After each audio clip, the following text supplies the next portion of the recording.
Bienvenidos a una nueva edición para ADN Sur TV. En esta oportunidad tratando de comenzar a vislumbrar el panorama político en un año que va a proponer, como es habitual institucionalmente, la discusión por lo que tiene que ver con las elecciones legislativas en 2017. Iniciando este ciclo de charlas, vamos a conversar con el doctor Gustavo Mena, uno de los referentes del radicalismo, tanto a nivel local como provincial, con experiencia también en la función pública. Gustavo, bienvenido a este espacio, gracias por participar. Muchas gracias, Raúl.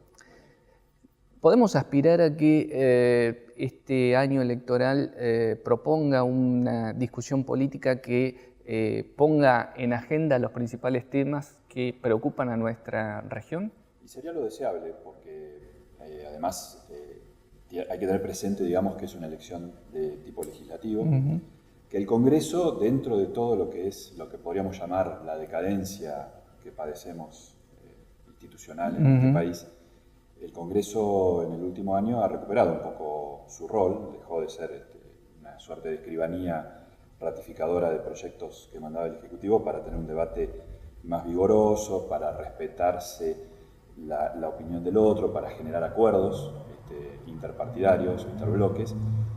Y desde ese punto de vista, entonces, teniendo presente esto, es una ocasión propicia para plantear los temas que le preocupan a la gente, los que le preocupan también a los estados provinciales, lo que tiene que ver con el federalismo. Hay un montón de temas, una reforma tributaria de fondo pendiente, la eliminación de impuestos distorsivos, más allá del avance que hubo con el tratamiento del impuesto a las ganancias, la cuestión de la coparticipación federal de impuestos, que es un mandato inconstitucional incumplido desde el año 96. 96. O sea, la Constitución del 94, en una de sus cláusulas transitorias, manda sancionar un nuevo régimen de coparticipación para fines del 96. O sea, estamos en 21 años. En realidad. Coparticipación que hace a la distribución de recursos, precisamente estamos en una provincia que es una de las más afectadas, ¿no? Por ese desigual reparto. Tal cual. El régimen de coparticipación actual, con muchísimos parches, tiene como nombre, vaya la paradoja, régimen transitorio de distribución de impuestos federales. Transitorio, desde el año 84 o 85. Entonces, y justamente sí, Buenos Aires, Chubut, Santa Cruz, Neuquén, las provincias patagónicas y la provincia de Buenos Aires fueron las grandes perjudicadas en la distribución secundaria. Y esto tiene que ver también con la autonomía provincial, porque la autonomía de los estados provinciales sin recursos financieros es una utopía. Lo vimos muy exacerbadamente en los últimos 12 años durante el gobierno kirchnerista, en donde prácticamente se llegó al extremo de que el gobierno federal intervenía en la decisión de obras municipales. Para hacer un cordón cuneta había que tener una decisión del ministro de Planificación Federal en cuanto a asignación de fondos, en cuanto a las características de un pliego y, bueno, como todos sabemos, hasta en digitar la empresa que iba a ejecutar la obra. Bueno, esto hay que recuperarlo, hay que recuperar el poder de decisión local, y para esto el tema de la distribución tributaria es fundamental. Parecen temas que por ahí pueden resultar un poco alejados de la percepción de la gente en lo cotidiano, pero que sin embargo tienen que ver con cosas esenciales. Cuando hablamos de una provincia sin recursos o de discrecionalidad en la asignación de recursos desde el Poder Central, estamos hablando de que esto se refleja en la falta de obras de infraestructura tan necesarias para, por ejemplo, Comodoro Rivadavia, todo el sur de la provincia del Chubut, ¿no? Pero absolutamente, o sea, es una cuestión desde todo punto de vista cercana, porque nos hemos comido el capital. O sea, uno ve otros países cuya infraestructura vial, ferroviaria, aeroportuaria mejora permanentemente o de mínima se mantienen, y acá tenemos rutas destruidas, con baches, con sectores que no tienen asfalto siquiera, no tenemos una red de autopistas, o sea, tenemos una infraestructura vial de la década del 50-60 en general, ¿no? En todo el país. En Comodoro no tenemos un camino de circunvalación, conviven camiones pesados con el tránsito habitual, tenemos esta traza acá en la Ruta 3 que impide giros razonables, que no hay espacios o dársenas para esperar un corte de semáforo. Y en servicios que no son solamente de infraestructura, también tenemos un déficit en la prestación de servicios esenciales como el de seguridad, el de justicia, el de educación. O sea que son cuestiones que no se pueden desligar, no se puede desligar lo financiero de la prestación de todos estos servicios, de la infraestructura, y bueno, y en definitiva con la mejora de la calidad de vida que eso involucra. Sin contar que todavía seguimos penando por el abastecimiento de agua, ¿no? Que es otra obra retrasada.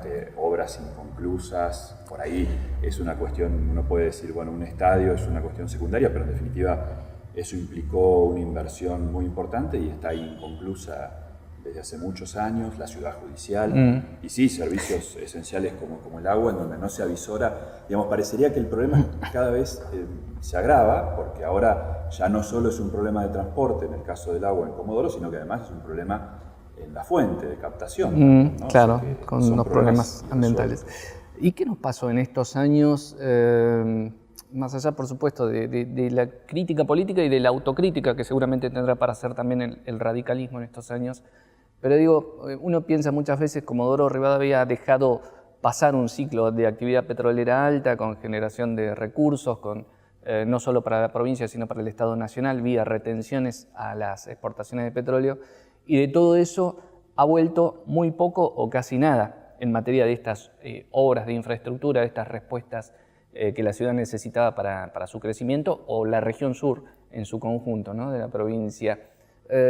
Hemos sido incapaces como sociedad de construir una agenda política que pudiera priorizar adecuadamente estos temas. Lo han vivido ustedes también a nivel partidario, quizás por la pérdida de participación del ciudadano común que ve en la política algo demasiado ajeno.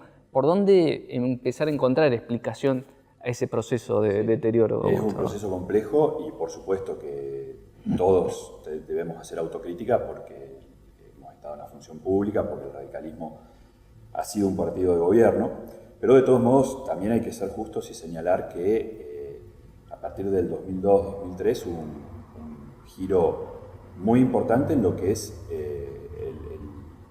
la fuente de recursos del Estado provincial, municipal. Vos hablabas del precio del petróleo, por ejemplo. Cuando nos tocó gobernar la provincia, incluso el municipio, el barril estaba a $8. ¿Sí? Año hoy 99. Y hoy se habla de crisis con un barril a 53. Y pasamos por un barril a 140. Y se hicieron renegociaciones anticipadas de contratos de concesiones petroleras del yacimiento más importante del país y de otros, porque no solo se renegoció con PAE, sino también con YPF, con Cipetrol y demás, con las principales operadoras, con Tecpetrol. Y evidentemente, a 10 años de esas renegociaciones, ya tenemos que hablar de subsidiar a las empresas petroleras. O sea, parece el mundo del revés, porque cuando el mundo debate cómo reemplazar las energías de recursos fósiles por otras renovables y subsidiar a estas últimas, acá estamos subsidiando a las empresas petroleras.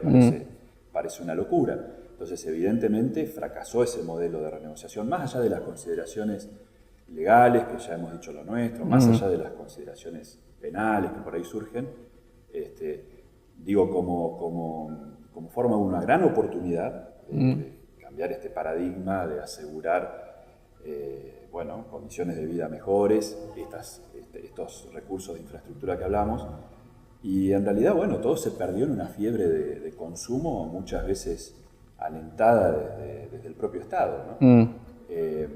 Evidentemente sí, hemos fallado en esto como sociedad también, no solo la dirigencia. Y ahora que esa fiesta, digamos, terminó, estamos pagando las consecuencias, pero en definitiva, no hay otra forma que no sea la política, entendida como la gestión de la cosa pública, en un cargo o no en un cargo, o en el llano, o opinando, con una carta de elector, o ahora más modernamente en las redes sociales, es decir, participando en cualquier ámbito, de hacer este diagnóstico y ver de qué forma podemos salir adelante.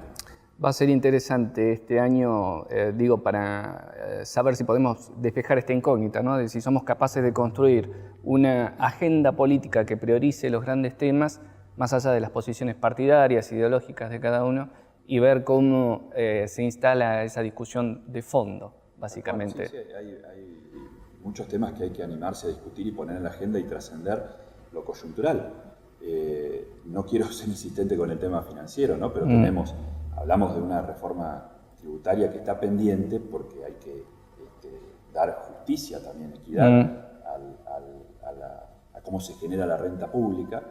Tenemos todo un sector que no paga impuestos a las ganancias, como el de los jueces, que es inadmisible desde todo punto de vista, que tiene una invocación de raíz constitucional. Estados Unidos tiene, o en realidad nosotros tenemos una constitución basada en la de Estados Unidos que también tenía una disposición similar sobre intangibilidad, y desde la década del 50 que los jueces pagan allá el impuesto sobre la renta, sobre la ganancia, y además genera una situación también inaceptable, que es que juzgan los casos de evasión tributaria o los casos de ejecuciones tributarias gente que no paga impuesto a las ganancias. O sea, es una cuestión que nos tenemos que animar a dar al debate. En mi caso, como abogado, me podrá generar alguna antipatía judicial, pero bueno, no podemos rehuir a ese tipo de debates y a tantos otros que tal vez repensar también los sistemas de representación política para acotar cierto divorcio que se puede ver entre las cosas que discute la llamada clase política y las que le preocupa a la gente. Tenemos que replantear la cuestión de la seguridad pública, que realmente es un drama, porque lo que va del año, por ejemplo, en esta ciudad, 8 muertos, que se podrá discutir si son en ocasión de robo. No, o pero son muertes, son muertes violentas, y son si homicidios. Uno lo proyecta, nos lleva a 70 homicidios en el año, que es una locura, el doble. Nos lleva a más de 15 por cada 100.000, no, que es una locura. O sea, estamos 3 veces por arriba de la media nacional y muy cerca de países que decimos, escucha, esos sí son países violentos. Bueno, tenemos que reformar seguramente, revisar las leyes de procedimiento, pero también la actuación de la policía, la inteligencia criminal, de manera tal de adelantarse y evitar que los hechos se produzcan, porque ahora estamos hablando de hipótesis de sicarios, es decir, que hay gente dispuesta a aceptar un pago para matar a otro. Lo que habla de una complejización del delito y de un empeoramiento, ¿no? En muchos términos. Absoluta. Quería concluir con 2 últimas consultas, más allá de que seguramente no será la última charla del año, pero el radicalismo va a plantear estas discusiones como las que tienen que ver con coparticipación, lo que hablábamos antes, con identidad propia, tiene que rever su vínculo con el macrismo, con un gobierno nacional que viene dando señales preocupantes de ajuste. En estas últimas horas se conoce, por ejemplo, el decreto que tiene que ver con las jubilaciones. Tiene que replantearse esto dentro de la provincia. ¿Cómo se va a dar, digamos, ese análisis? En la provincia, el próximo 4 de marzo, el radicalismo va a renovar sus autoridades, porque nosotros somos un partido orgánico y que respeta esa institucionalidad, que creo que es otro tema que ha venido desde el año 2003, yo diría, esto de que ahora hay movimientos, espacios, y la gente salta de un lado para otro y vuelve a saltar. Entonces, como partido va a elegir sus autoridades, el plenario del Comité Provincia, a través de delegados que fueron elegidos por el voto de los afiliados, y el siguiente paso es la reformulación y ratificación, que creo que sería lo deseable, de la alianza electoral Cambiemos. Por supuesto que es a veces una relación tirante, a veces no, por supuesto que hay diferencias.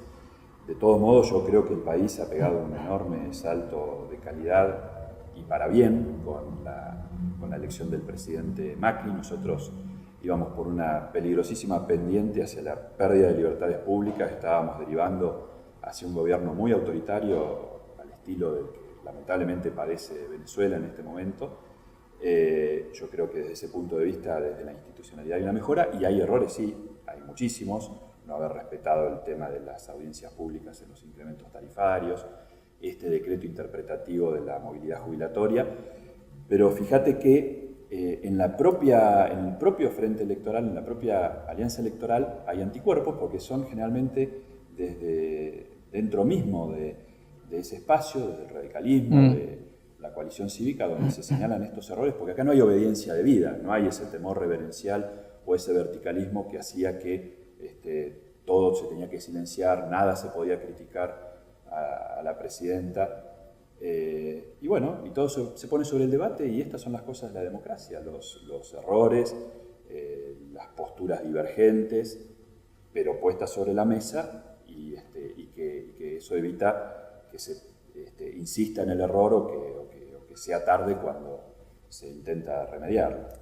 ¿Ves inevitable concluir esta entrevista sin el recuerdo, sin tu mención, sin tu breve semblanza? Hablabas del gobierno municipal del año 99, nos dejó hace muy poco, lamentablemente, don Jorge Aubía. Sí, bueno, ha sido un dolor muy grande en lo personal, porque realmente todos lo recordamos como una persona de bien, un buen tipo, con una formación profesional, o sea, una persona que en su actividad privada era muy prestigioso, pero además con una enorme vocación pública, tolerante, abierto al diálogo. Le tocó gobernar en un momento en que no sobraba nada en la ciudad, y predicaba la austeridad con el ejemplo. Se iba caminando de la casa al municipio, no había autos oficiales, todos íbamos con nuestro auto a trabajar o a viajar a Rawson para hacer alguna gestión. Estaba encima de todos los problemas, atendía los reclamos sindicales de todo tipo, y tenía una visión de mediano y largo plazo, una visión estratégica. Él le dio continuidad al desarrollo del plan de desarrollo estratégico de Comodoro, que había comenzado a trabajar el doctor Guinle en su gestión anterior, y no tenía un concepto del Estado como botín de guerra. Él entró con sus colaboradores, con unos pocos colaboradores de orden político, y el 10 de diciembre del año 2003 se fue con todos ellos a la casa. No engrosó la planta municipal, de hecho dejó la planta municipal con menos empleados que los que había, respetó la carrera municipal, respetó al agente municipal, sus funciones, su desempeño, y luego fue un vecino más con el que uno se podía cruzar en la calle y charlar. Siempre daba su visión, su aporte, permanentemente inquieto con la noticia, llamaba por teléfono para comentar. Un ejemplo de dirigencia que, más allá de lo partidario, más allá de la identidad, ojalá que podamos replicar, recuperar y aprender también, ¿no? Sí, en estos tiempos. Sí. Gracias, Gustavo, por este tiempo. Esta ha sido nuestra edición para ADN Sur TV, evaluando lo que tiene que ver con ya temas políticos que empiezan a despuntar en este año 2017. Hemos conversado con el doctor Gustavo Mena. Hasta la próxima oportunidad.